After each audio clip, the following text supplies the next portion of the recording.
आइए, आप सब लोग यहाँ बैठिए।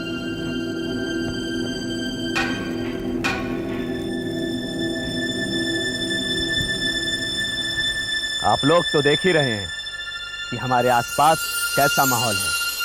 अगर आप लोग आजादी और गुलामी के फर्क को नहीं समझते तो समझ लीजिए कि हमारी जिंदगी मौत से भी बदतर है। इस गुलामी को हम किस तरह से खत्म कर सकते हैं और इसके क्या क्या रास्ते हैं, ये बताने के लिए, इसका खुलासा करने के लिए हमारे साथ मौजूद हैं जनाब मौलवी जहीर साहब, जो हमें इस बारे में बताएंगे। मौलवी साहब।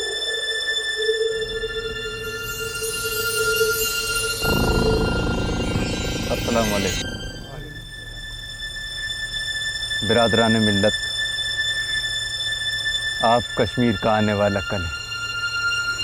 आप वो रोशन चिराग हैं जिनकी झिलमिलाती हुई रोशनी में कश्मीर की आज़ादी का ख्वाब करवट ले रहा है।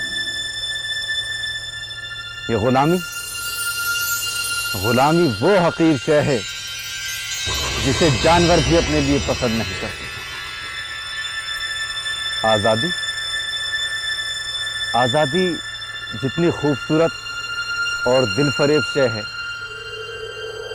उस तक पहुंचना उतना ही मुश्किल और सख्त है। अगर आप चाहते हैं कि आज़ादी आपको मयस्सर आए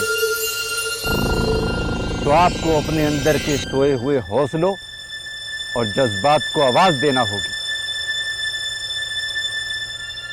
कश्मीर की आज़ादी का नाकाबिले फरामोश हिस्सा बनना होगा और गुलामी की इन मोटी मोटी जंजीरों को अपने जज्बात के दांतों से काट काट कर पानी कर देना होगा, ताकि आने वाली नस्लें अपनी कहावतों और अपनी दास्तानों में आपको जगह दें। आने वाले कल की माएं आपकी बहादुरी के कारनामे सुना सुना कर अपनी औलाद की परवरिश करें। लेकिन ये सब इतना मुमकिन और आसान नहीं है। आज़ादी हासिल करने के लिए आपको अपने हाथ से कलम फेंकना होगा और इन हाथों में आग उगलते हुए हथियार उठाना होंगे और इस वादी के दामन पर कुर्बानी और जद्दोजहद की वो दास्तान रकम करना होगी जो आपको इस कश्मीर की आज़ादी का कभी न भुलाने वाला हिस्सा बना दे। ये खौफ और दहशत में डूबी हुई आंखें, ये सहमे सहमे चेहरे, ये चुप्पी आपके तरक्की के रास्ते की दुश्मन है। खामोश मिजाजी तुम्हें जीने नहीं देगी। खामोश मिजाजी तुम्हें जीने नहीं देगी। इस दौर में जीना है तो कोहराम मचा दो। नारे तकबीर! नारे तकबीर! नारे तकबीर! नारे तकबीर! नारे तकबीर!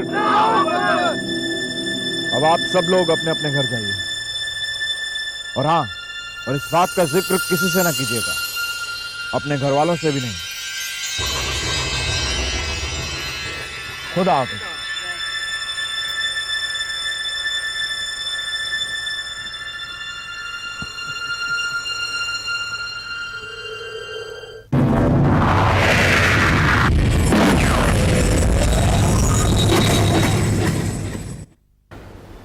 अरे निसार के अब्बू, आखिर ऐसी कौन सी खबर आई है कि आप इतने मशगूल हो रहे हैं अखबार पढ़ने में? दवा का भी ध्यान नहीं है आपको? क्या बताएं बेगम, न जाने इस वादी को किसकी नजर लग गई कि हर तरफ खून खराबा, कत्ल गारत गिरी। न जाने ये लोग इस माहौल को कहां तक ले जाना चाहते। क्या करें निसार के अब्बू, कुछ कर भी तो नहीं सकते। आखिर ये लोग हैं कौन? अपने ही लोग हैं। इस्लाम और जिहाद के नाम पर मासूमों की जिंदगियों से खेल रहे हैं। लेकिन इनकी बातों में तो वही आ सकता है ना जिसको अपने माँ बाप से लगाव ही ना हो। ऐसी बात नहीं है बेगम, आजकल मैं देख रहा हूँ कि कुछ नए नए चेहरे आकर इस अंदाज में बतियाते हैं कि लोग वहाँ उनकी बातें सुनने पर मजबूर हो जाते हैं। तो नए जहनों की तो बात ही थी। अब तुम तो जानती हो बेगम कि सफ़ेद चीज में एक दाग भी बहुत होता है, इसीलिए लोग आजकल अपनी औलादों पर खास नजर रख रहे हैं। निसार के अब्बू, शुक्र है उस खुदा का कि अपना निसार कोई ऐसी वैसी जगह नहीं बैठता। बहुत ही सूझबूझ वाला लड़का है। हाँ, अपने माँ बाप की हसरतों से भी वाकिफ है। निसार की अम्मी, ये निसार एकाएक उठ के बाहर क्यों चला गया? हाय हाय निसार के अब्बू, आप भी कैसी कैसी बातें करते हैं। कहाँ जाएगा अपना निसार? अपना निसार कोई ऐसा वैसा लड़का थोड़ी है। अरे पढ़ने लिखने वाला लड़का है अपना निसार। स्कूल से घर, घर से स्कूल, बस। और कहाँ जाता है बेचारा? ये जानकर हमें बहुत खुशी हुई कि आप लोगों के अंदर आजादी का जज्बा है। तो फिर अब देर किस बात की है? सफर की तैयारियां कीजिए, कुछ गर्म कपड़े रख लीजिएगा और 3-4 जोड़ी जूते भी, क्योंकि हम जिस सफर पे जा रहे हैं उसमें बहुत ही पथरीले रास्ते हैं। इसलिए अच्छे से अच्छा बंदोबस्त कर लीजिए, क्योंकि हमें जल्दी से जल्दी पाकिस्तान पहुंचना है।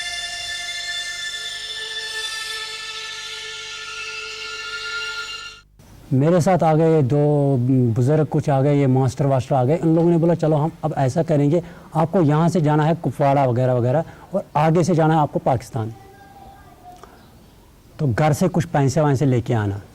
तो उन दिनों कुछ 1100 रुपये का ये देना पड़ता था वहाँ, जो कुछ यहाँ से गाइड वहाँ लॉन्च करते थे, 1100 रुपये देना पड़ता था उनको। तो हमने कहीं से अरेंज वगैरह किया, तो 1100 रुपया हमने लाए और वो वहाँ उनको दे दिया। जब उनको 1100 रुपये दे तो हम यहाँ से निकल गए। तो मेरा परिवार जो था, हम उन दिनों खेत में काम करते थे घर वालों के साथ थोड़ा, तो उनको मैंने बताया नहीं। ये शाम के तकरीबन 7-8 बजे के करीब आसपास में घर से निकला। मेरे साथ और 4-6 साथी थे, वो भी निकल पड़े। चलते चलते चलते पहुँच गए यहाँ पहले हम अनंतनाग से सीधा हम चले गए बारामूला से सीधा कुपवाड़ा में जंगल में 3 दिन बैठे हैं। तो मेरे घर वालों को इसके बारे में कोई इल्मियत है ही नहीं। वहाँ से चलते पहुँच गए बॉर्डर के ऊपर। तो वहाँ तकरीबन हमारे को 11 दिन लग गए, 11 दिन और 11 रातें। चलते बर्फ़ थी, बर्फ़ में चलते और पहुँच गए पहले आज़ाद कश्मीर। इंसानियत का ढिंढोरा पीटने वालों की नापाक करतूतों ने एक शरीफ खानदान का खाना बर्बाद कर दिया। इंसानी हुकूक की बेहुर्मती के ये दर्दनाक मिसाल गवाह हैं सरहद पार आबद गुनाहों की तीव्रताओं के।